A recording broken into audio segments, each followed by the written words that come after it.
You're not the one who made those chicken pot pies, are you?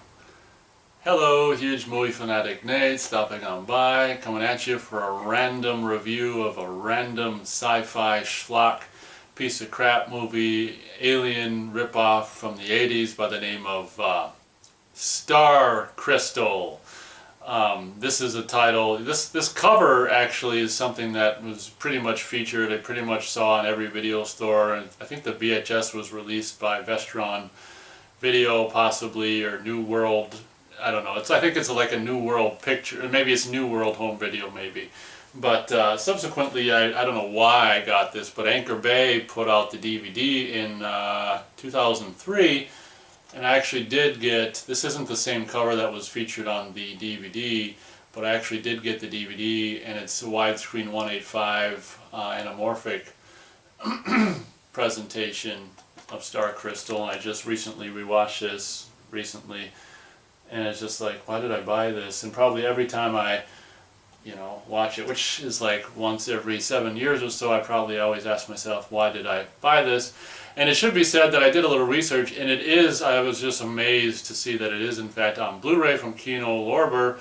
So anyone who wants to waste some money and waste their time, it is on Blu-ray. So, and I imagine I'll be, even though I'm not reviewing the Blu-ray, I imagine a lot of the screenshots I will be showing will probably be from that Blu-ray. So, even though I'm not reviewing it, we're gonna see the Blu-ray, or some of the Blu-ray screenshots. So, Star Crystal came out in 1985, obviously during all of the Alien and Aliens hoopla and stuff. There's just a plethora, including Creepozoids, a movie that I just recently reviewed on this channel.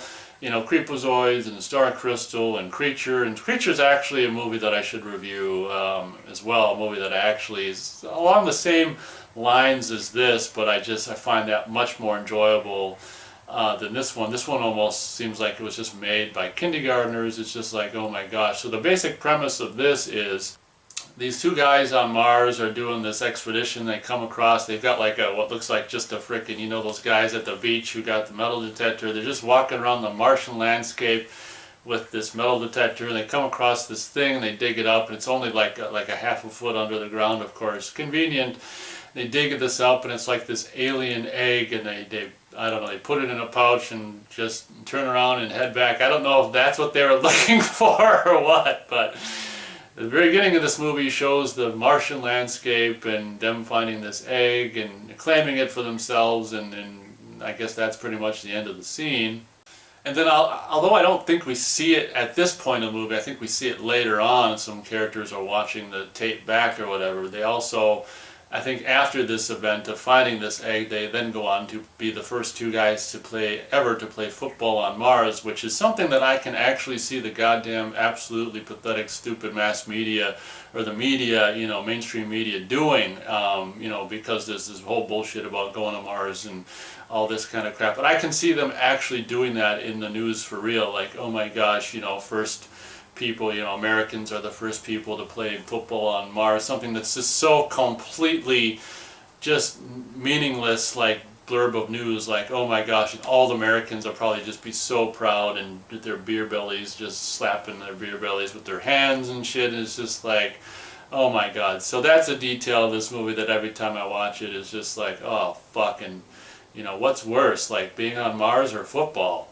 This movie's, I don't know what you'd term visual effects for, like the space station and the ships and stuff in this movie, from what I can see, being a connoisseur of movies, if you will, is all I think, from what I can tell, in camera visual effects, meaning like they just have a star field set up, and they'll just have like a spaceship, on a darkened pole, just on a track or something like that, and they'll just do all of their spaceship traveling through space effect shots just in camera. And actually sometimes you can actually see, one of the times the ship is traveling through the shot, you can actually see the star field right beneath it, is interrupted by just this black void. So that this ship is just on this pole, traveling through space in, as I said, just an in-camera space effect shots, which you got to admit is, you know, it's definitely to not do blue screen and all that kind of stuff, and you know,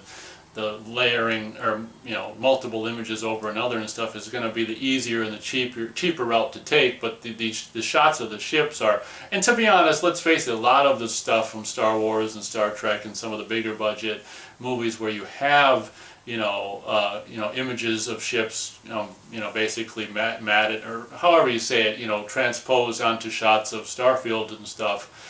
I guess, you know, depending on how it's done, may not look that great. So, you know, I guess in some of the instances of the shots of the ship, like it's got almost a realism to it, like, oh, like, I don't know, it's both dumb and cool at the same time. It's just different. Usually when you show shots of, you know, a ship in space, it's usually why can't I think of the terminology, the composite shot, you know, of blue screen footage with other footage or whatever. So, you know, what's so funny about this ship, a lot of the times when it's flying, I don't know if it was just the filmmaker, someone's choice, the ship is like, got this angle, and then it'll be like, let's flatten out or whatever, and I don't know what the reason for traveling in an angle is and what the reason for flattening out is, but whatever.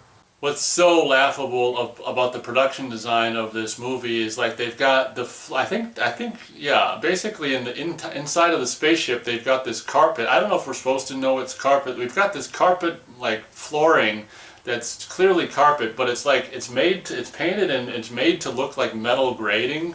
Like, you know how, like, in, I don't know, Saturn 3 or Alien and Aliens and shit, like the production design is just absolutely amazing, and you know, everyone's walking on this metal grating, and as they walk it'll have a metal grating sound and stuff. Like, well, in this movie the floor, I think, is actually supposed to be metal grating, but it's clearly carpet with metal grating, as I said, just print on it. And it's so pathetic because even in the movie they'll drip some slime on it, and it's just like obviously not going through the grating because there's no grating, it's just carpet with grating, metal grating print on it. And it's just like, oh my god, like, did they do that just so us people who love this kind of ridiculous shit can just slap their foreheads with their hand? Or did they actually think that we're gonna actually think that it looks like metal grating? Like, oh my god. So I think as this ship is transporting, you know, the crew and this egg they found on Mars back to wherever, the space station or something like that, I think we see this egg, like, just doing whatever by itself in wherever little storage unit that's being carried in, and it just, like, starts doing something, and then we see this crystal, you know, maybe the egg, you know, I don't remember, I've seen this a while ago now, maybe the egg shrivels away and this crystal remains or whatever. Oh, then I think some slime falls on the, you know, the carpet, you know, that's passing for metal grating, and of course none of it falls to the grating because it's just a carpet. And, you know, and then out of the slime, puddle of slime, like this thing, I gotta say that whoever did the sound effects for it, they took a straw or something and pulled a straw apart or something. But the sound effect is kind of fun for when this alien's coming out of the goop, you know, and forming itself out of it's just like, oh my gosh. So basically the egg forms some crystal and, you know, shoots some goop rather, and then an alien materializes and forms itself out of the goop, and it's just like, and I think at that time, like, I don't know, something to do with the alien doing that, like cut the power to the ship or something, and then they just all of a sudden, I don't know if it's, yeah, it seems like then they just cut to shots of, like, I don't know, there's some screen that's like reminiscent of 2001 Space Odyssey where, like, you know, something error, you know, I don't know, oxygen level is gone. And then they just show, like, all these, not all these, maybe a room or two different separate rooms of what's, like, supposed to be the crew, just like mummified or all blue, just leaning against you know, sitting on the floor, leaning against the wall, like they just, like, the after effects of them just being asphyxiated from no more oxygen in the ship. And it's just, it's handled in the most ridiculous, infantile way. Like I say, it's like middle school or preschool kids wrote and directed this movie. It's just handled in such a incompetent way. I'm not so sure. You know how, you know, I'm a big fan of So Bad They're Good movies. I was sitting here watching this the other day, and I was like, you know what, I don't know if this is a good, if it's a good so bad it's good movie, or if this is just plain bad. I mean, definitely there's elements about it that are so dumb that they're fun, but I almost want to say that this is so bad that it's almost just bad, and I'd say the majority of this movie might just be so bad it's not even enjoyable. Yeah, so after we see that and the ship being all its systems being shut down and just a couple room full of corpses, or just two or three guys leaning against the wall all white and gray looking or whatever, then we assume, well, that's that or whatever. And then we cut to the space station and stuff, and what's so funny is, oh my god, you can tell a movie's absolutely zero budget when it's supposed to be a sci-fi. That's one thing I don't understand, is why, if you've got no budget, you're even going to attempt sci-fi, but whatever. I mean, movies like, John Carpenter movie like Dark Star or whatever, I guess did it in a way that, kind of passed. So I guess it depends how you do it, but in my opinion, the way they do it in this movie is just like a laugh a minute. But so now there's this main space station, and there's this news of just whatever, and and some of these scenes in the space station are like, when you don't have any money for a set, just film it in a dark room and just light your characters. And I guess it does have a kind of a cool look, but at the same time, as a movie connoisseur, you goddamn well know they're just shooting in a dark room because they've gotten no budget for anything but the table. And I found myself watching this recently going, oh my god. It should be said that early on in the movie, in this space station scene, or the space station location, there's a relatively attractive blonde chick, and the character even says that, oh, did you see the blonde with Connors or whatever the hell he says going down the escalator.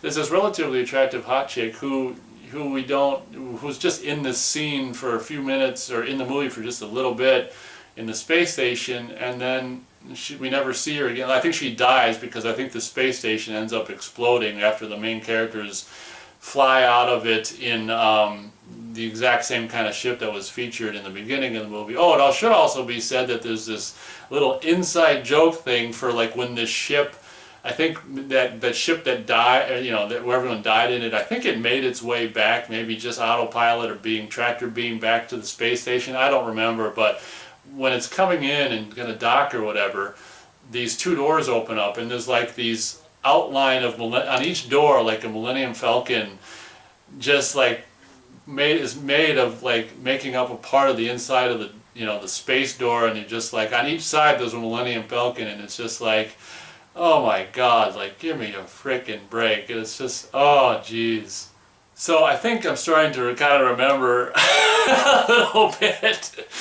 So I think basically, the ship, obviously, that was carrying the star crystal did somehow manage to make its way back to the ship, or the space station, because I think it ends up on this other ship that these, there's some, of course, then there's, like, I think the star crystal being aboard the space station is starting to, screw up the space station's electricity or whatever the hell it does. So it's like, alert, alert, abandoned station or whatever. So the main characters, I guess, I don't know if they know they've got this star crystal on their ship, so they basically blast off from the space station in the exact same kind of ship that was featured at the beginning of the movie, where the people died on and stuff, and the space station explodes. Again, I think it's just, as I think all of this, like, the space effect shots are just in-camera stuff, which I don't have a problem with. As a matter of fact, what I was trying to say earlier, I don't know if I succeeded or not, is, it's actually kind of refreshing to have a different approach to,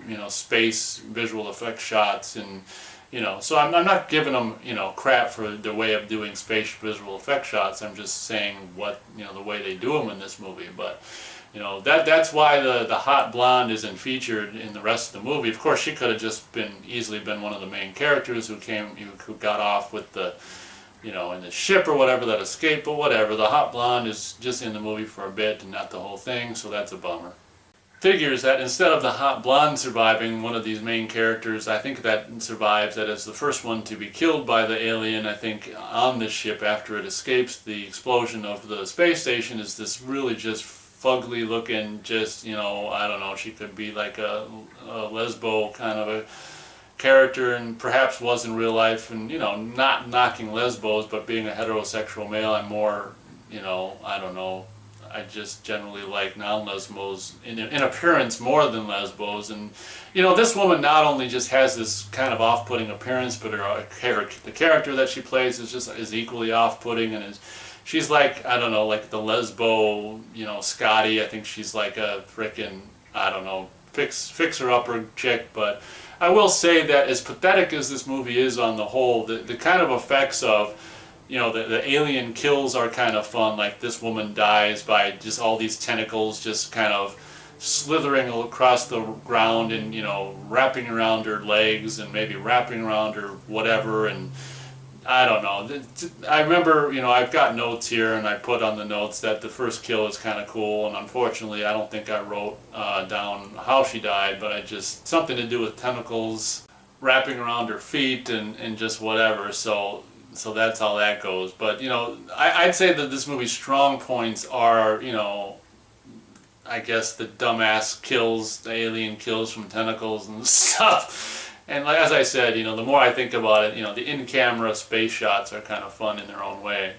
What's so lame about the production design of this sci-fi space movie is, how Alien and Aliens have these tunnels the characters go through where they're, it's just like a circular tube thing. And of course, being a rip-off of Alien and Aliens, they got to do the same kind of thing. So what's so pathetic about the production design of this movie is like the main characters, we're led to believe that the way they made this spaceship is like all the corridors, from what I can gather, at least the main corridors from the main spots to the other main spots, are like tunnels that people have to crawl through, and then they open, then there's like a door that's like, only opens up like halfway, then they gotta crawl out of the door.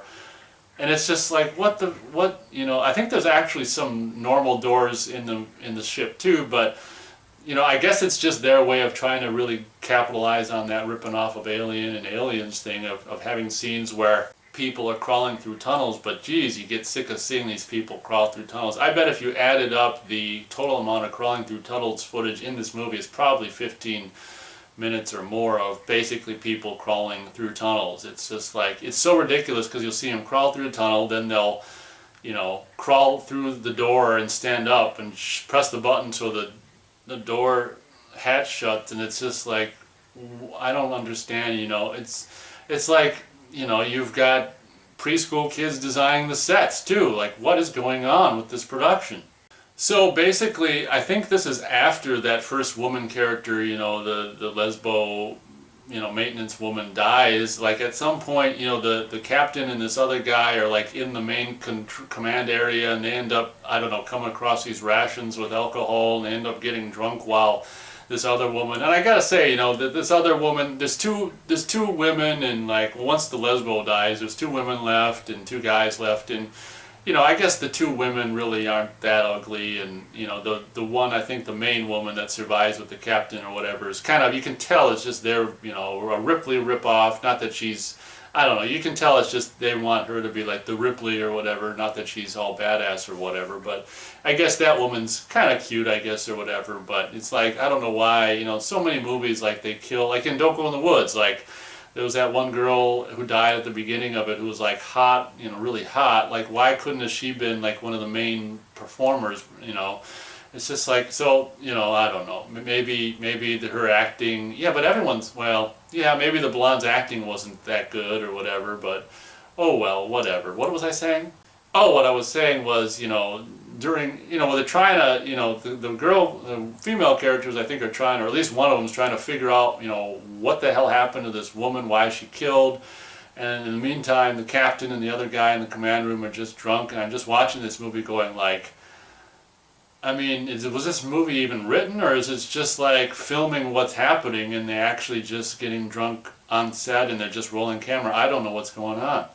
I just think, this movie, the more and more I talk about it and the more I made myself watch it, I was just convinced that it had to have been written and produced by preschoolers, because the humor is absolutely ridiculous. I think while the captain and the other guy are drunk, they come across this Mars footage of them playing football on Mars, and they put it in, somehow it ends up in fast forward or high speed, and it's just them throwing the ball back and forth really quickly, and I think there's some like old two-reeler silent film comedy, piano music added to it to make it funny, and it's just like, who has this crappy, this crappy of sense of humor, because whoever it is, they should have to pay a fine. So, I don't know, later on at this point in the movie, there's this meteor shower. I swear to God, these people also did watch Dark Star, who made this movie, or maybe it was the, I don't know, filmmakers' kids who did Dark Star, I don't know what I'm trying to say. But what I'm trying to say is that at some point in this movie, there's a meteor shower, and the alien that's something I didn't mention either, is like several times throughout this movie, probably if you added the shots of the same shots, by the way, of this alien just sitting in his, these close-up shots of the aliens just like underbelly and the slime dripping off it and this breathing, they just show different shots of the alien's body and just all this shit. So I think at some point there's a meteor shower, and then the alien is so smart and advanced that he just kind of makes he's killing people inside, but he's nice enough to make a force field around the ship to protect the ship from the meteor shower, and then that scene's over with before you know it.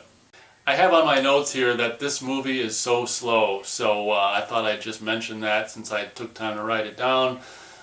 One of the many complaints about this movie is it just goes on and on and on, and it's probably all of, 94 minutes. That's another complaint about this movie. It sure as hell doesn't need to be 94 minutes. Just make it like 80, 81 or whatever.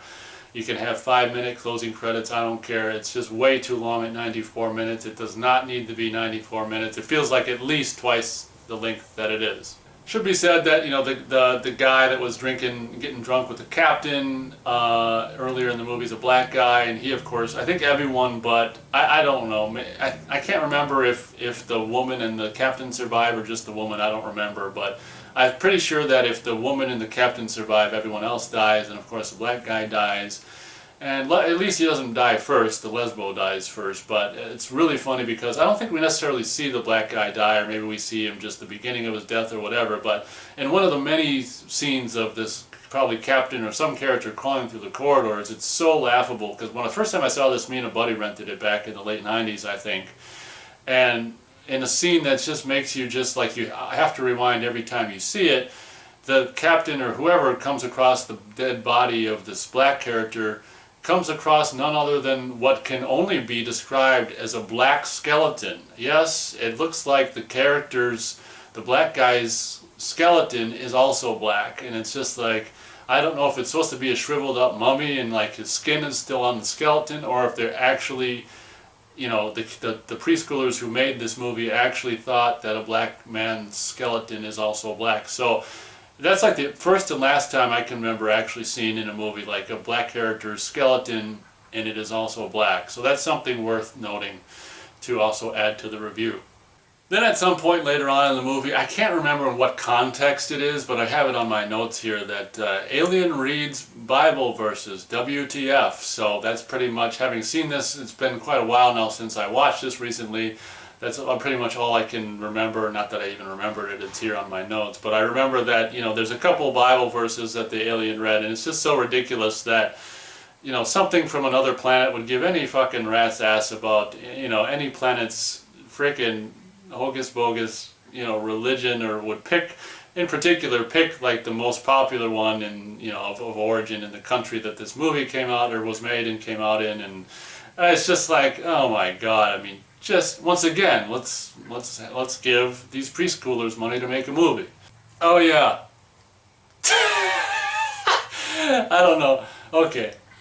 Yeah, okay, now I'm remembering now, having reviewed the notes, that the alien's name ends up being called Gar, and I don't think that's...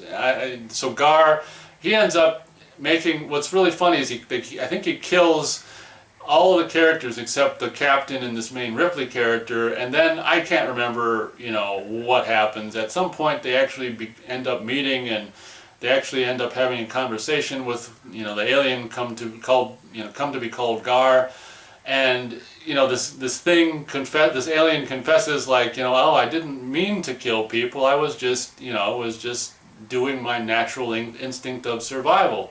I've got a natural survival instinct, as does all creatures, and when any other creature does their survival instinct, it's not wrong, so it shouldn't be wrong when I do my survival instinct. So basically I will give this movie props for doing something completely different, of the main character, the two surviving main characters making friends with the alien that is responsible for killing everyone on the ship in the beginning of the movie and blowing up the space station and killing everyone on the ship that they're on. Let's make friends with the alien. He didn't mean it. He's this highly advanced creature, but he didn't know what the fuck that he's killing everyone or anything like that. Or either that or he's just a selfish SOB alien from Mars. Either one, take your pick. So like after they make friends with Gar, there's like montages of like, you know, warm fuzzy scenes of montages of like some of the human characters doing chores, and Gar like materializing a wrench in the air to someone's hands. Oh gee, and it's like, thanks Gar. I don't think they say it, but it's kind of like, oh, this guy's sure handy to have around, you know. He can levitate the water bottle to my hand instead of me having to go grab it, you know. And it's just like, once again, this movie could have only been made, you know, you're watching it and you think to yourself, this can only have been created and thought up and made by preschoolers. Like, what is going on here? So what ends up happening is, I don't have this on my notes, but what I think ends up happening is Gar, you know, the reason why he was killing everyone inside was to protect himself, I think. But the reason why, you see, it's kind of backwards, because you're probably like, well, why did he put the force field up around the ship? Because I think what ends up happening is, I think he needs the ship to himself so he can go to some distant land or distant part of space to, I don't even remember why, but I can remember him saying I think he needed the ship.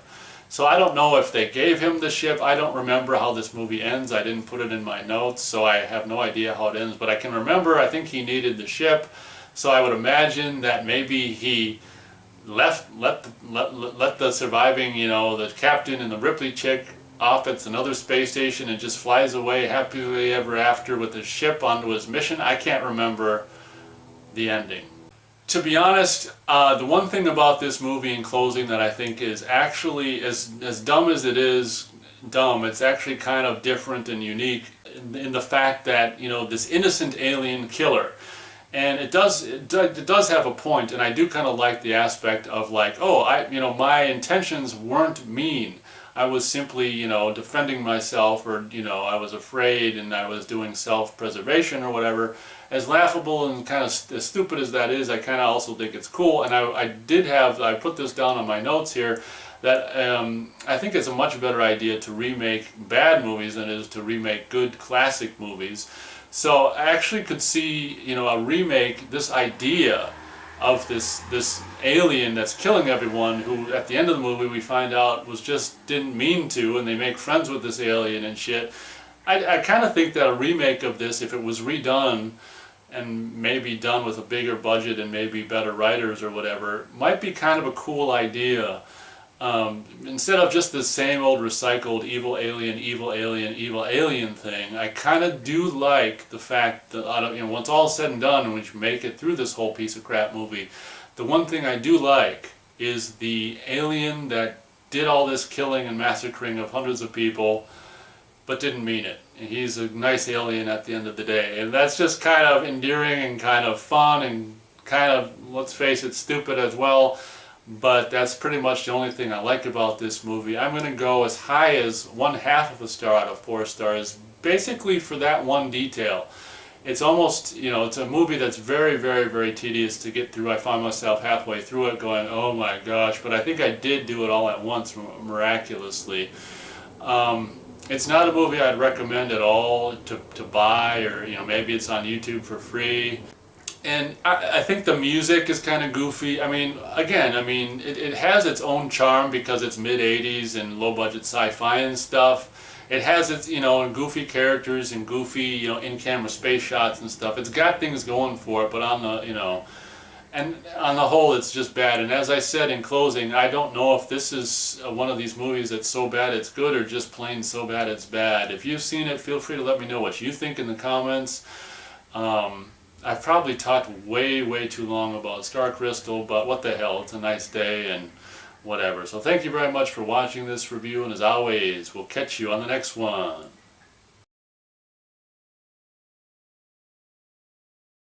you know, what's worse, like being on Mars or football?